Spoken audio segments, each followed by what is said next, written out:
আমার মিডিয়া সহকর্মীবৃন্দরা, আপনারা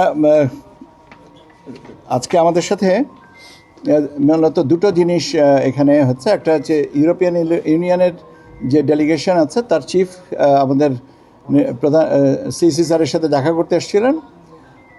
তারা মূলত নির্বাচনের প্রস্তুতি এবং আমরা যে 12ই ফেব্রুয়ারির দিকে এগিয়ে যাচ্ছি এ ব্যাপারে ওনাদের কিছু কৌতূহল ছিল। দুটো বিষয় যে মেনলি কৌতূহলটা ছিল, আমার মনে হয় যে ওনারা যে আপনাদেরকে ব্রিফও করে গেছেন, সেটা হচ্ছে যে আমাদের প্রস্তুতি কী, আমরা এইটা একটা।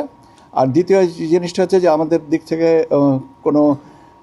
কোনো কিছু আমাদের কাছে আশঙ্কার কোনো কিছু আছে কি না। তো আমরা প্রস্তুতির সম্পর্কে তো বললাম যে আমরা অলরেডি আমার জানা মতে 116টা জেলায় আমরা ব্যালট পেপার 116টা কেন্দ্রের ব্যালট পেপার আমরা পাঠিয়েছি এবং রিটার্নিং অফিসারদের কাছে পাঠিয়ে দিয়েছি। আর বাকিটা আমরা ইন দ্য প্রসেস, এবং আমরা আগামী 7 তারিখের ভিতরে ইনশাল্লাহ বাকি ব্যালটগুলো পৌঁছে দিতে পারবো।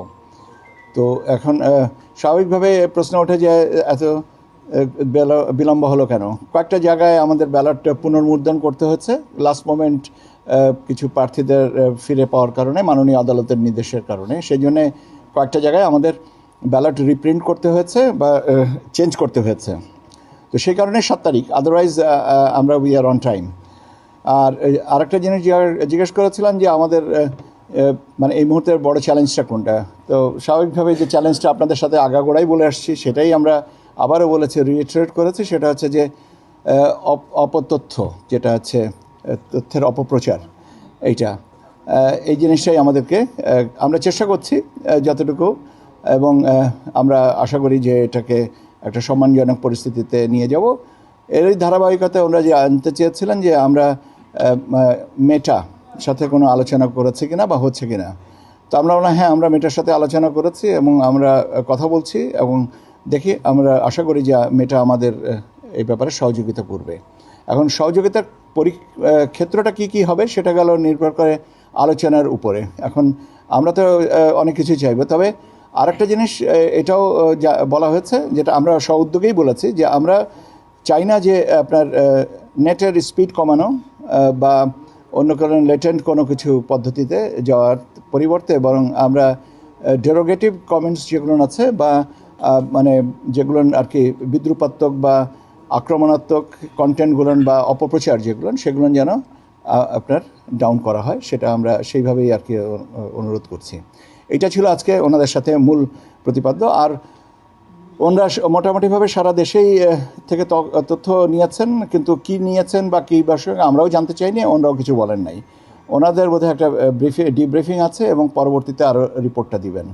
আমরা শুধুমাত্র জানতে চেয়েছিলাম যে আজকে যে 6 জনা ছিলেন তাদের ভিতরে কেউ অতীতে বাংলাদেশের কোনো ইলেকশন দেখতে এসেছিলেন কিনা। বললেন যে না, কেউ আসেন নাই। এই হচ্ছে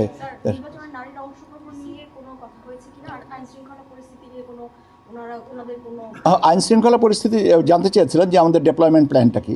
তো আমরা তো যে সবসময় যে ডেপ্লয়মেন্ট প্ল্যানটা বলি যে 7 দিন সেনাবাহিনী থাকবে, 8 দিন আনসাররা থাকবেন, এবং পুলিশ অলরেডি আছে, সেনাবাহিনী অলরেডি মাঠে আছে, পুলিশ তাদের নর্মাল ফাংশনিংয়ে তো আছেই, সেনাবাহিনী তাদের ডেপ্লয়মেন্টে আছে, কিন্তু এক্সক্লুসিভলি ফর ইলেকশন পারপাস এটা যেটা ডেপ্লয়মেন্ট প্ল্যান সেটা। অ্যান্ড তার সংখ্যাগত হিসাবটা জানতে চেয়েছিলেন যে কত সংখ্যা ইত্যাদি ইত্যাদি। এর বাইরে কোনো কিছু না। আচ্ছা, নারীর ব্যাপারে আজকে বিকালে এখন বোধহয় একটা ব্র্যাক সেন্টারে একটা প্রোগ্রাম হচ্ছে, কাজে আমার মনে হয় যে এটা আগামীকালকে বললে ভালো হবে, কারণ আজকে এটা, তবে হ্যাঁ, আজকে এটা হচ্ছে আপনার ট্রান্সপারেন্সি ইন্টারন্যাশনাল এর উদ্যোগে হচ্ছে, যেখানে আমাদের ব্রিগেডিয়ার ফজল সাহেব গেছেন। এটা কাজে আমার মনে হয় যে এটা আমার কালকে যদি আমরা বলি তাহলে বোধহয় আরও তথ্যবহুল কথাটা বলতে পারবো। যারা এসেছিলেন তারা মাঠে আছেন, স্বল্পমেয়াদী শিবিরে নামবেন, ওনারা কোন পর্যবেক্ষণটা বিশেষ করে আপনাদেরকে আমলে নিতে বলেছেন বা দেখার? না, আমরা এই ব্যাপারে ওনাদের কাছে কোনো কৌতূহল প্রকাশ করিনি। ওনারাও স্ব-উদ্যোগী হয়ে কিছু বলেননি। তার কারণ হচ্ছে যে কৌতূহল প্রকাশ করাটা উদ্দেশ্যমূলক হতে পারে। আর ওনারাও যদি আমাদের কাছে বলতেন, আমি আপনাদেরকে বলতাম যে আমাদের এটা বলেছেন। বরং ওনারা যে জিনিসটা জানতে চেয়েছিলেন যে আমাদের কনসার্নটা এবং আমাদের মোটামুটি প্রস্তুতির সম্পর্কে, এই দুটো সম্পর্কে বলেছি। আমরা কোনো কিছু বাড়তি কোনো তথ্য ওনাদের কাছে জানতে চাইনি। স্যার, একটা প্রশ্ন নারী, সংখ্যালঘু সহ বিভিন্ন সম্প্রদায়ের ভোটারদের অংশগ্রহণের প্রত্যাশা করেছে ইউরোপিয়ান, সেই জায়গা থেকে নির্বাচন কমিশনের প্রত্যাশাটা আসলে কি? নির্বাচন কমিশনের প্রত্যাশা তো একই। আমরা তো কাউকে বিচ্ছিন্নভাবে দেখার পক্ষপাতী নই। আমরা তো বারবারই বলছি যে আপনারা ভোট কেন্দ্রে আসেন এবং ভোট দিবেন। এটা তো আমরা তো প্রত্যেকটা সময়ই তো এই কথাটা বলছি। এখন ব্যাপার হচ্ছে যে আমাদের প্রত্যাশা, সবারই প্রত্যাশা তো এটা, আপনাদেরও প্রত্যাশা এটা। তো এখানে তো নতুন করে প্রত্যাশার কোনো কিছু নেই যে ভাই।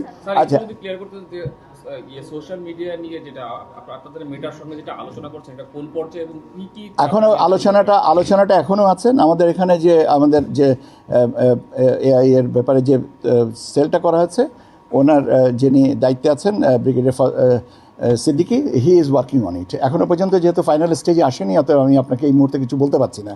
জানলেই আমি বলতে পারবো, কেননা অন্তর্বর্তীকালীন ব্যাপারে কে কী বলেছে না বলেছে এগুলোর কথা চালাচালির মধ্যে আছে। কাজে নতুন করে যেহেতু আমার কাছে তথ্য নাই, যখনই হবে, যেমন আমি আপনারা একটু আগে বললাম যে এই মুহূর্তে ব্র্যাক সেন্টারে একটা প্রোগ্রাম চলছে। ব্রিগেডিয়ার ফজল সাহেবের কাছ থেকে আমি কালকে জানার পরে আমি আপনাদেরকে আপডেট করে দেবো, বা আজকে রাত্রে হয়তো আমাকে বলবেন। আর এটাও আমি যখন যোগাযোগ তো আছেই, যোগাযোগ তো বললামই তো, যোগাযোগ করছি আমরা যাতে। আচ্ছা, আর প্রস্তুতি সম্পর্কে ওনাদের কি আমি তো ভাই আপনাদেরকে বললামই যে সার্বিক প্রস্তুতি সম্পর্কে আমরা কোনো কৌতূহল প্রকাশ করিনি। আপনাদের অবজারভেশন, ওনারা আমাদের কাছে জানতে চেয়েছিলেন যে ডেপ্লয়মেন্ট প্ল্যানটা আর আমাদের প্রস্তুতি কী। আমরা যেটুকু আমাদের প্রস্তুতি আছে সেটুকু বলেছি। বাড়তি যেটুকু আজকে বলেছি সেটা হচ্ছে যে আমরা 116টা সেন্টারের ব্যালট চলে গেছে, 7 তারিখের ভিতরে ইনশাল্লাহ বাকি ব্যালটগুলো চলে যাবে, এইটুকুই। এর 116টা আসনে, সরি ভুল হয়েছে, কেন্দ্র না রে ভাই, 116টা কেন্দ্র হয় নাকি, বলতেও ভুল করা যাবে না।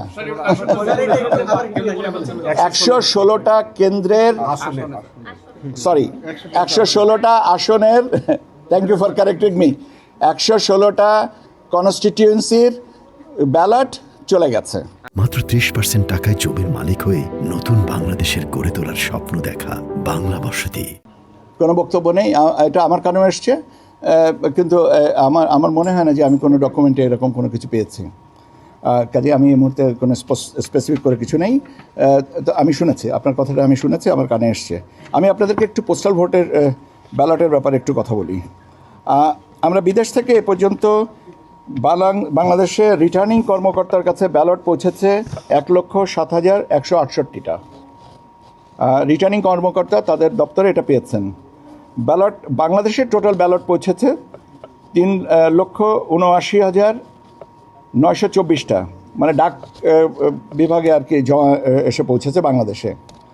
আর সংশ্লিষ্ট দেশের ডাক বাক্সে জমা পড়েছে 4,44,952, এইটা কি, তার মানে আমাদের কাছে বাংলাদেশে ব্যালট এসে পৌঁছেছে 3,79,80,000ই বলেন, আর রিটার্নিং কর্মকর্তার কাছে পৌঁছে গেছে, দপ্তরে পৌঁছে গেছে 1,07,000। এটা হচ্ছে আউট অফ কান্ট্রি ভোটিং। আর ইন কান্ট্রিতে যেটা হয়েছে সেটা হচ্ছে রিটার্নিং কর্মকর্তার কাছে ব্যালট পৌঁছেছে 27,367টা, আর ডাক বাক্সে ড্রপ করা হয়েছে।